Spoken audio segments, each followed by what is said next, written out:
अलबेले किस्सों की दास्तां के सिलसिले शुरू हुए बनके कहानियां कहानियां।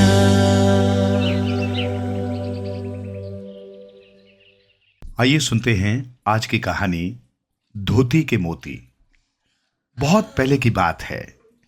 एक बूढ़ा ब्राह्मण पावन सरयू नदी के किनारे एक गांव में रहता था।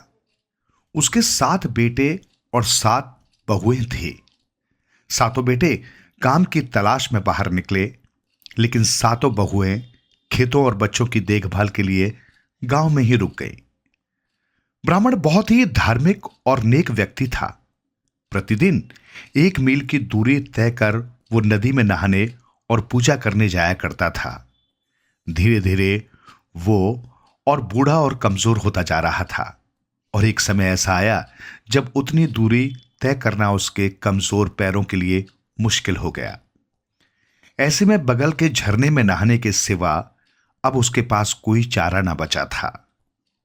उसे इस बात से बहुत तकलीफ होती थी कि अपने घर से वो नदी तो देख सकता है, मगर उसमें नहा नहीं सकता। एक दिन यही सोचता सोचता बहुत उदास मन से जब वो झरने से लौट रहा था, उसे एक ख्याल आया। मेरी 7 बहुएं हैं। उसने सोचा, ये अभी जवान हैं और उनमें ताकत भी है। बारी बारी से मैं उन्हें नदी में पानी लाने के लिए कह सकता हूं। ऐसे में किसी एक के ऊपर ज्यादा भार भी नहीं पड़ेगा और मैं नदी के पानी से नहा भी पाऊंगा। जैसे ही वो अपने घर पहुंचा, वो अपनी सबसे बड़ी बहू के पास गया और बोला, ओ प्यारी, पूरा जीवन में सरयू नदी में नहाता रहा हूं, लेकिन अब मेरे पैरों में वहां तक जाने की ताकत नहीं रही। मेरी 7 बहुएं हैं, फिर भी मुझे गंदे पानी के झरने से नहाना पड़ता है। तुम सबसे बड़ी हो, क्या कल जब तुम नदी में नहाने जाओगी मेरे लिए एक घड़ा पानी ले आओगी? युवती ने जवाब दिया, सौरज्यू, मुझे लगता है आप अपने आपे में नहीं हैं। नदी यहां से 1 मील दूर है और सुबह में कितनी ठंड होती है। मुझे अपने छोटे बच्चों की देखभाल भी करनी होती है। मैं हैरान हूं कि आप मुझे ये करने को कह रहे हैं। आप अपनी बाकी बहुओं से क्यों नहीं कहते? निराश होकर वो बूढ़ा आदमी लौट गया। उसके मन में उम्मीद थी कि अभी वो 6 बहुएं पूछने के लिए बाकी हैं। एक एक कर 5 बहुओं ने कुछ न कुछ बहाना बनाकर इनकार कर दिया। बस छोटी वाली से पूछना बाकी रह गया था। बुझे मन से बूढ़ा व्यक्ति उसके पास पहुंचा। हालांकि वो अभी भी उलझन में था कि वो पूछे कि न पूछे। छोटी बहू ने बहुत मान के साथ उसका स्वागत किया। मेरे छोटे से घर में आपका स्वागत है सौरज्यू, लेकिन मुझे माफ कर दें, मैं एक गरीब परिवार से हूं और मेरे पति अभी बाहर गए हुए हैं। मेरे पास थोड़े से ही पैसे हैं। ऐसे में मैं आपके लायक भोजन भी नहीं करा पाऊंगी। बूढ़े व्यक्ति ने जवाब दिया, मुझे खाने को कुछ नहीं चाहिए, बस मुझे पर एक कृपा कर दो। पूरा जीवन में सरयू नदी के निर्मल पानी से नहाता रहा हूं, पर अब मेरे पैरों की ताकत खत्म हो चुकी है। नदी इतनी करीब लगती है मानो इसे अभी छू लूंगा, फिर भी मुझे गंदे झरने के पानी से नहाना पड़ता है।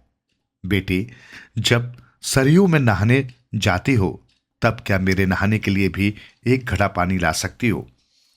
बस इतनी सी बात, मैं आपके लिए पानी जरूर ले आऊंगी, छोटी बहू ने खुश होकर कहा। अगले दिन से वो सरयू नदी से पानी लाने लगी। बूढ़ा व्यक्ति उस पानी से नहाता और उसे बहुत आशीर्वाद देता। नहाने के बाद वो उसकी धोती भी साफ कर दिया करती थी। धूप में सुखाने के पहले वो उन्हें अच्छी तरह निचोड़ती। तब उसे लगता मानो पानी की बूंदें ठोस बनकर जमीन पर गिर रही हैं। उन्हें करीब से देखने पर उसे बड़ी हैरानी हुई। पानी की वे बूंदें मोती बन चुकी थीं। उसने मोतियों को चुना और बड़ी सावधानी से उन्हें एक बक्से में रख दिया। इस बारे में उसने किसी से कुछ नहीं कहा। रोज वो नदी से पानी लाती और रोज धोती धोने के बाद निचोड़ते समय उसमें से मोती निकलते। उन मोतियों को वो जमा करती। जल्द ही उसका बक्सा चमचमाते मोतियों से भर गया। एक दिन वो अपने ससुर के पास आई और बोली, सरजू, कुछ दिनों से आपका उपवास चल रहा है और अब वो समाप्त भी होने वाला है। क्यों न इसके पूरा होने के उपलक्ष्य में आप कुछ ब्राह्मणों, रिश्तेदारों और पड़ोसियों को भोज कराएं। बूढ़े व्यक्ति ने कहा, ठीक कहती हो, मुझे ये एहसास ही नहीं था कि उपवास के दिन पूरे होने वाले हैं, लेकिन मैं ये सब इंतजाम करने में पूरी तरह सक्षम नहीं हूं, और फिर इसमें खर्च भी कितना हो जाएगा। उसकी चिंता आप न करें, युवती ने कहा, मैं सब संभाल लूंगी। पावन नदी में नहाकर जो पुण्य आपने कमाया है वही इसके खर्च का इंतजाम भी कर देगा। बूढ़े व्यक्ति को बहू की समझदारी पर भरोसा था, इसलिए उसने आगे कोई भी सवाल नहीं किया। घर घर जाकर छोटी बहू ने सबको आमंत्रित किया। एक भव्य समारोह और शानदार भोज का आयोजन किया गया, जिसमें 36 प्रकार के व्यंजनों के साथ 9 प्रकार के अल्प आहार भी थे। सभी अतिथि बहुत प्रभावित थे और सबने कार्यक्रम की भूरी भूरी प्रशंसा की। इतना ही नहीं, जब अतिथि जा रहे थे तब उसने सभी को उपहार स्वरूप एक एक मोती भी दिया। इस आयोजन में बाकी बहुएं भी आई थी। उन्हें यह देख बहुत आश्चर्य हो रहा था कि छोटी बहू ने इतना बड़ा समारोह आयोजित किया है। गरीब होने के कारण वे हमेशा उसे कमतर समझती थी। वे ईर्ष्या से भर गईं और चाहकर भी अपनी उत्सुकता छिपा न सकी। उन्होंने पूछा, बहन, अगर हम तुमसे कुछ पूछें तो क्या तुम बुरा मानोगी? तुम्हारे माँ पिताजी इतने गरीब हैं और तुम्हारे पति भी बाहर हैं, ऐसे में तुम ऐसा आयोजन कैसे कर पाई? और तो और तुमने इतना कीमती मोती अतिथियों को कैसे दे दिया? छोटी बहू बहुत ही सीधी और सरल हृदय की थी। उसने उन्हें सच्चाई बता दी। उसने कहा, यह सब आदरणीय सौरजियों के लिए सरयू नदी से पानी लाने के कारण हुआ है। जब मैं उनकी धोती धोकर निचोड़ती हूं, उसमें से निकलने वाली पानी की बूंदें मोती बन जाती हैं। रोज मैंने मोतियों को जमा किया और उनमें से कुछ को इस समारोह के लिए खर्च किया है। ऐसा है? सबसे बड़ी बहू ने पूछा। मोतियों को जमा करने की अब मेरी बारी है, उसने सोचा। किसने सोचा था कि एक मूर्ख बूढ़े व्यक्ति के लिए नदी से पानी लाकर खजाना मिल सकता है? और किसने सोचा था कि ये बेवकूफ औरत इतनी चतुर हो सकती है? पर अभी भी देर नहीं हुई है। मैं अपने पूरे घर को मोतियों से भर लूंगी और बाकी सभी जल भुनकर खाक हो जाएंगी। अगली सुबह वो अपने ससुर के पास गई। सर झुकाकर बहुत शिष्टता से बोली, सौरजियो, छोटी ने लगातार बहुत मेहनत की है। अब आपके जीवन को आरामदेह बनाने की जिम्मेदारी मेरी है। कल से नदी से पानी मैं लाया करूंगी। बूढ़े व्यक्ति ने यह सोचते हुए सहमति दे दी कि छोटी बहू को थोड़ा आराम मिल जाएगा। अगले दिन बड़ी बहू अपने ससुर के लिए नदी से पानी लेकर आई। रोज की तरह बूढ़ा आदमी नहाने लगा। उधर बड़ी बहू बहुत अधीर होकर उसके नहाने के पूरा होने का इंतजार कर रही थी। जैसे ही उसका नहाना पूरा हुआ, लगभग झपट्टा मारते हुए उसने धोती उठाई और उसे निचोड़ने लगी, पर मोती नहीं, धोती से कीचड़ की फुहारें निकल रही थी। वो कीचड़ से लथपथ हो गई। गुस्से में उसने धोती जमीन पर पटक दी और चीख चीख कर कहने लगी, तुमने मुझे धोखा दिया है बूढ़े। ये आखिरी मौका है जब मैं तुम्हारे लिए पानी लेकर आई हूं। फिर वो झुंझलाते हुए वहां से निकल गई। बूढ़ा व्यक्ति उसके ऐसे व्यवहार को देख हैरान था। उस बेवकूफ को मैं बता दूंगी कि कौन ज्यादा चतुर है।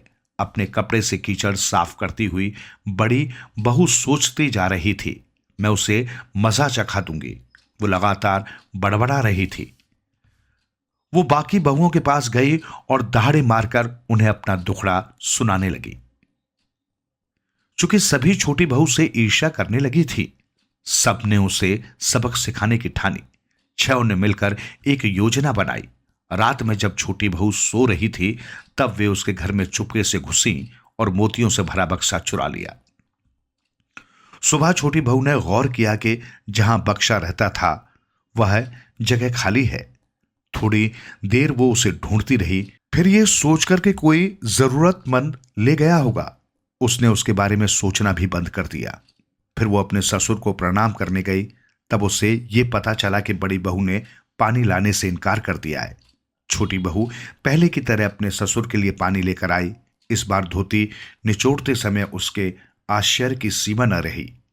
मोती की जगह हीरे और नगीने निकल रहे थे। उसने उन्हें जल्दी से उठाया और अपने सौभाग्य के लिए विधाता को धन्यवाद देती हुई दूसरे बक्से में जमा कर लिया। उधर बड़ी बहू को इस बात का इंतजार था कि कब छोटी बहू चोरी की बात बताने रोती हुई आए और कब उसका रोना सुनकर उसके कलेजे को ठंडक पहुंचे। वो नहीं आई तो उसे बहुत बेचैनी हुई। थोड़े दिनों के बाद वो खुद ही छोटी बहू के पास पहुंची और कहा, प्यारी बहन, मैं जानती हूं कि तुम्हें यह लगता है कि भगवान हमेशा तुम्हारी मदद करते हैं। तुम धोती निचोड़ती हो, तुम्हें मोती मिलते हैं। लेकिन जानती हो आज सुबह क्या हुआ? सरयू नदी से जब मैं घड़ा पानी लेकर घर पहुंची तो मैंने पाया ये मोतियों से भरा था। मुझे बहुत आश्चर्य हुआ।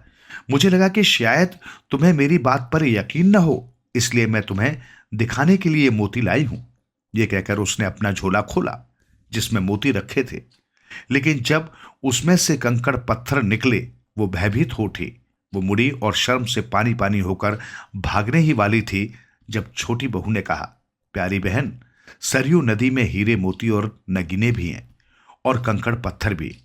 सौरचू के लिए पानी लाने पर मुझे मोती मिले और उसी काम के लिए तुम्हें कंकड़। तुम इतनी बुद्धिमान हो के समझ सकती हो कि ऐसा क्यों हुआ। ये सुनकर बड़ी बहू सर पर पैर रखकर भागी।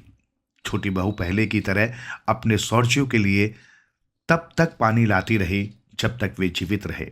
अपने खजाने पर उसने कभी भी घमंड नहीं किया, बल्कि इसे दूसरों की भलाई और अच्छे कामों के लिए लगाया।